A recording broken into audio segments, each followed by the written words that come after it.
Assalamualaikum warahmatullahi wabarakatuh. Perkenalkan, nama saya Aditya Noval Azhari dari kelas 12 Tagaro 2. Di sini saya akan mempresentasikan tentang organisasi internasional. Organisasi internasional merupakan organisasi yang dibentuk dan dianggotai lebih dari satu negara yang dibuat dengan sukarela dengan dasar kesamaan tujuannya untuk menciptakan perdamaian dunia dalam tata hubungan internasional. Organisasi internasional umumnya memiliki negara sebagai anggota, namun seringkali entitas lain juga dapat mengajukan keanggotaan. Keduanya membuat hukum internasional dan diatur olehnya. Pengertian dan pesan organisasi internasional. Organisasi internasional dapat didefinisikan sesuai dengan Komisi Hukum Internasional sebagai organisasi yang didirikan oleh perjanjian atau instrumen lain yang diatur oleh hukum internasional dan memiliki kepribadian hukum internasionalnya sendiri.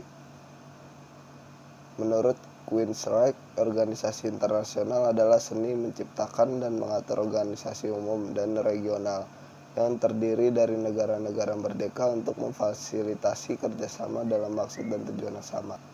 Organisasi internasional lahir dari kebutuhan akan kerjasama. Seiring dengan perkembangan sosial, ketergantungan dengan yang lain semakin meningkat. Hal ini berlaku dalam masyarakat domestik dan juga masyarakat internasional. Organisasi internasional memiliki peran dalam masalah politik, ekonomi, dan sosial. Dalam isu sosial, organisasi internasional berperan untuk mengamankan dan memelihara kondisi kerja yang adil dan manusiawi bagi laki-laki, perempuan, dan anak-anak di wilayah anggota organisasi. Selain itu, organisasi internasional berperan untuk mempromosikan dan membantu organisasi Palang Merah yang bertujuan untuk peningkatan kesehatan, pencegah penyair, dan pengurangan penderitaan di seluruh dunia. Awal proses dari pembentukan organisasi internasional berawal dari abad ke-19. Inovasi yang terkait dengan kebangkitan industrialisasi, komunikasi, dan metode transportasi mendorong pembentukan badan-badan bertujuan khusus yang dulunya disebut Serikat Internasional Publik. Serikat tersebut dirancang untuk memfasilitasi kerjasama pemerintah dalam menangani masalah ekonomi dan sosial. Serikat yang paling terkenal diantaranya Telegraphic Union tahun 1985 dan Universal Postal Union tahun 1874. Kedua organisasi tersebut adalah organisasi yang bertahan menjadi badan khusus dari Perserikatan Bangsa-Bangsa. Dalam bidang politik, upaya pelembagaan kekuatan besar Eropa dilakukan di Kongres Wina pada tahun 1815. Pada saat itu pemerintahan Eropa menggagaskan bahwa keluarga negara-negara Eropa merupakan entitas yang terorganisir. Menjelang abad ke-19, Pan American Union dan Konfederasi Antara Amerika mulai dibentuk. Konferensi ini memperkuat doktrin Monroe dan pernyataan Simon Bolivar dan memberikan gagasan bahwa negara bagian belahan barat merupakan subkelompok berbeda dalam sistem multinegara bagian yang lebih besar. Pada awal abad ke-19 ini memberikan sebagian besar dasar bagi perkembangan organisasi internasional sejak Perang Dunia Pertama. Pada periode ini, pembangunan lembaga internasional memiliki tujuan ganda, yaitu mempromosikan tanggapan terkoordinasi oleh negara-negara terhadap masalah hubungan perdamaian di era saling ketergantungan ekonomi, sosial, dan teknis. Selain itu, lembaga pengakuan kebutuhan untuk memoderasi konflik di bidang politik dan militer menjadi sangat operatif pada periode ini. Pembentukan Liga Bangsa-Bangsa dan Organisasi Perburuhan Internasional pada akhir Perang Dunia Pertama merupakan upaya pertama untuk menggabungkan organisasi-organisasi ke dalam satu organisasi umum.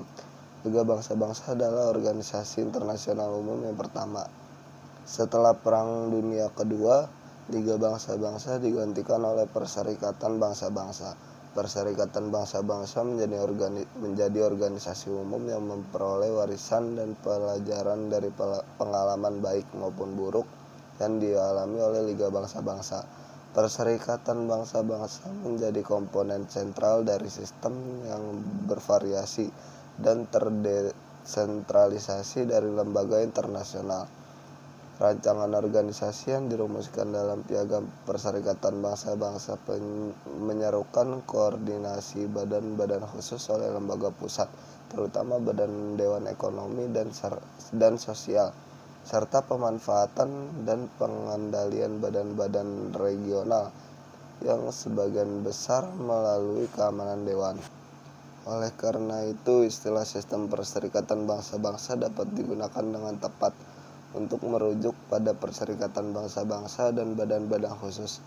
Namun istilah perserikatan bangsa-bangsa tidak mencakup sejumlah organisasi nasional yang telah berkembang secara mandiri. Berikut adalah struktur organisasi internasional. 1. Kantor pusat. Organisasi internasional mengatur dan juga memperbaiki kantor pusat. 2. Keanggotaan. Di dalam organisasi internasional ada dua jenis keanggotaan, yaitu anggota asli atau pendiri dan anggota lain yang menyusul. Kedua anggota ini mengatur undang-undang dan fasilitas yang sama. 3. Tujuan. Organisasi internasional memiliki beberapa tujuan, dan peran utama dari organisasi internasional adalah mencapai tujuan tersebut. 4. Organ. Organisasi internasional memiliki minimal satu organ utama untuk menjalankan tugas organisasi internasional. 5. Badan paripurna. Badan paripurna adalah badan pembuat kebijakan untuk organisasi. Semua anggota menduduki badan paripurna. Nama badan paripurna adalah majelis umum, majelis, dan lain-lain. Fungsi utama badan paripurna adalah mengontrol anggaran, mengadopsi perjanjian, dan lain-lain. 6. Badan eksekutif. Badan eksekutif adalah badan kecil yang terdiri dari sejumlah anggota terpilih. Misalnya Dewan Keamanan PBB memiliki 5 anggota terpilih. 6. Sekretariat. Sekretariat adalah badan administratif permanen. Fungsi utama dari sekretariat adalah mengkoordinasikan organisasi. 7. Pengambilan keputusan. Organisasi internasional membentuk sistem pemungutan suara untuk setiap pengambilan keputusan. Sistem pemungutan suara bisa berdasarkan suara tunggal atau mayoritas. 8. Mengusir dan pengawasan keanggotaan. Organisasi internasional memiliki opsi untuk pengusiran keanggotaan. Keanggotaan internasional dapat dibekukan karena alasan apapun. 9. Amandemen.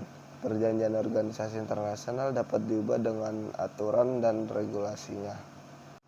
Ya, sekian presentasi dari saya. Kurang lebihnya mohon maaf. Wassalamualaikum warahmatullahi wabarakatuh.